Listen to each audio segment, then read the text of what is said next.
This is one of the new Poly G7500 codecs, and we've got one of the Eagle Eye cube cameras. So let's go ahead and unbox it and have a further look. All right, so on the inside, when you first open up the box, we've got some paperwork here on top. We're just going to set that off to the side. Let's go ahead and first pull out the box here that says accessories inside.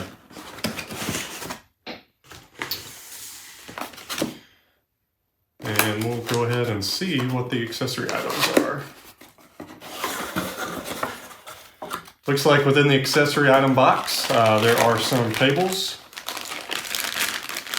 a power cord, an HDMI cable. We've got a network cable, another network cable. One of these appear to be shielded, and the other one appears to just be a regular Cat 5e cable. And then we also have a second HDMI cable.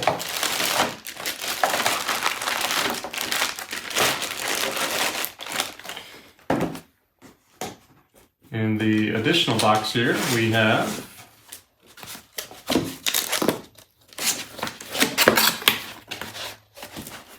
some more paperwork.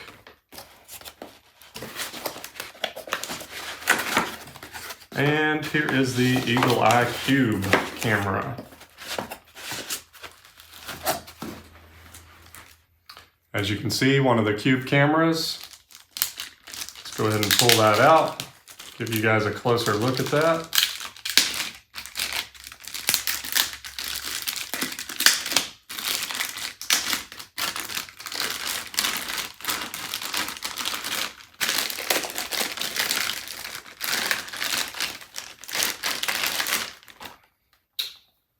Got a very nice front lens area, and there is a shutter that can be controlled.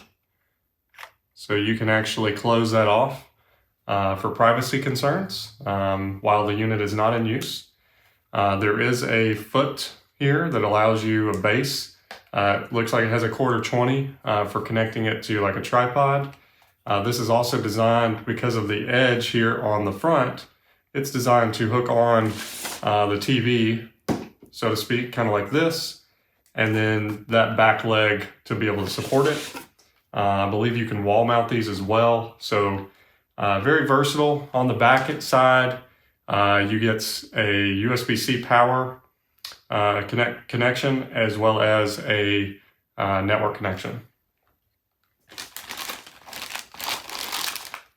Also within the box, with the Eagle Eye Cube are the accessory items. Again, just some cables, a network cable, a USB A to C cable.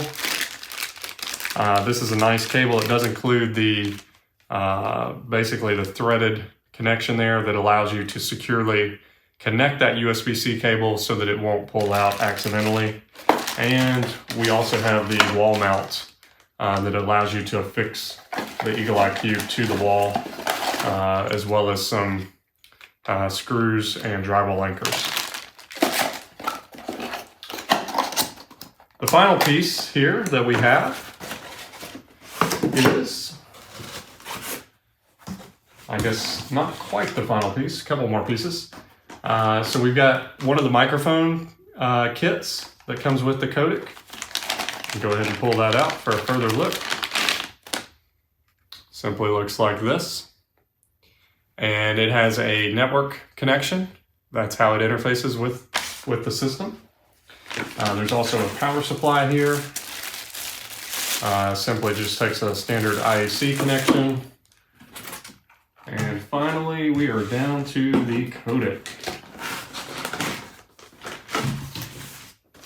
So a little bit larger than I was expecting. It's got a very nice sleek design to it. You've got a Bluetooth button here on the front as well as a power button. On the back side, you've got all of your I/O, your connectivity. Basically some 2.5mm connections here, probably for infrared, I'm guessing, perhaps. I actually don't know. Comment below if you got those details. We've got some USB connections, both USB Type A as well as a Type C here. Serial connection. We've got the HDCP, I believe it is, for the cameras, your HDMIs, and then the network connections here on the end, and finally the power connection there. It's got some rubber feet on it. There are also some threaded mounting holes here so that you can connect it, mount it perhaps out of the way on the back side of the television or the conference display that you're going to have it connected to. But yeah, that's it. We're going to go ahead and try to get this hooked up for you guys, and we'll have a little bit of a further analysis as to the connections of getting all this together and utilizing it. So we're going to start by plugging the power in on the back side here on the very end. And we're going to go ahead and connect the network connection. That's going to be on this port right here. And we're also going to go ahead and hook in the Eagle Eye Cube camera. And we're going to go ahead and plug that in over here. The other thing we want to connect is the HDMI output, and that's going to be on this first connection here for a single monitor setup. If you're doing a dual monitor setup, you're going to want to go ahead and connect both of those. Ultimately, we will be connecting this to a dual monitor configuration. We have 2 Dell touchscreen units that we're going to be utilizing. But for the purposes of this demo video today, we're simply going to go ahead and connect just the one connection here. And last but not least, we're going to want to go ahead and connect the microphone. And we can connect that microphone on one of these available ports here toward the end. We'll just go ahead and use the number 1 network port there. And that's going to go ahead and get that connected.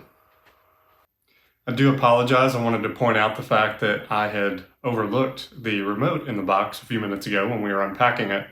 So I went ahead and popped the batteries in. The back just slides off of here. And then you have the remote here that you're able to use with the G7500 codec system. Also within inside the paperwork is the minimal setup guide, which walks you through basically the connections that I've just shown you. There's also some optional setup information on the back. Always, of course, refer to the full documentation. This is sort of just a quick getting started guide that Poly provides just to get you going. So we're going to go ahead, now that we've got everything connected and plugged in, we're going to go ahead and dive into the setup and configuration of it next. All right, so once you get the system connected and plugged into one of your displays and get it powered on and it's booted up, you're going to arrive at the Poly Setup Your System screen.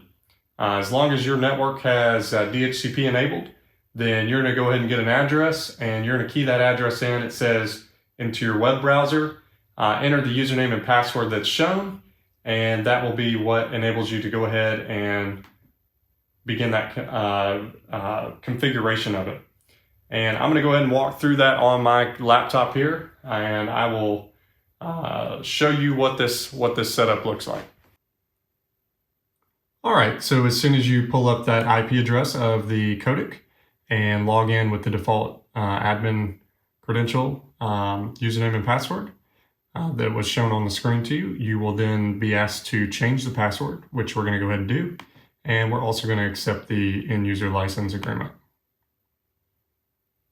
Upon doing that, it is going to prompt you to either manually set this up or provision it. I'm going to go ahead and select manual setup for the moment. This is brand new, so we have not yet added this to our system. But typically this would be something that we would either provision or work alongside our customers in order to be more of an automated process. So for now, manual setup. We're going to select the system language, which is English by default. We're going to select the country, which is United States by default. We're going to leave the room name set to G7500 and leave the enable security code checked so that if an AirPlay or Miracast device tries to stream to this, it's going to prompt for a security code on the device. It now says that the G7500 is ready for use, so click Finish to complete the setup process.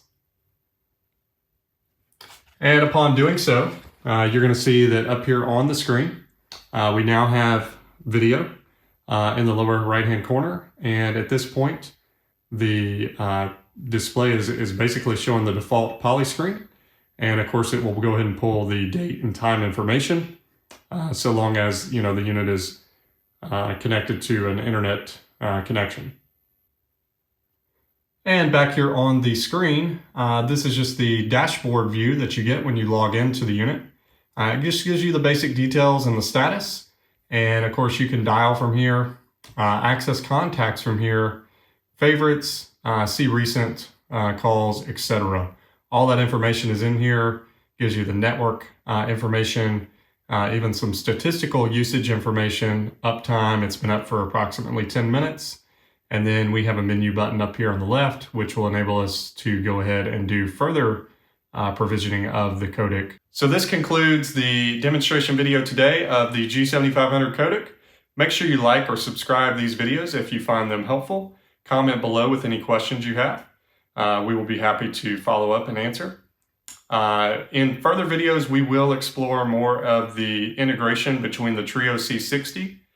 We've previously unboxed that in another video, so be sure to check that out. But we're going to explore that integration and connectivity between the G7500 and the Trio C60. Based on everything that we know up to this point, we have not yet tested it, but it appears to be a very beautiful setup when you connect those two things together and marry them for a nice comprehensive room solution within a conference setting. So again, make sure you like the video, subscribe to our YouTube channel, and we will notify you then that way of any further videos that we put out on the Poly devices.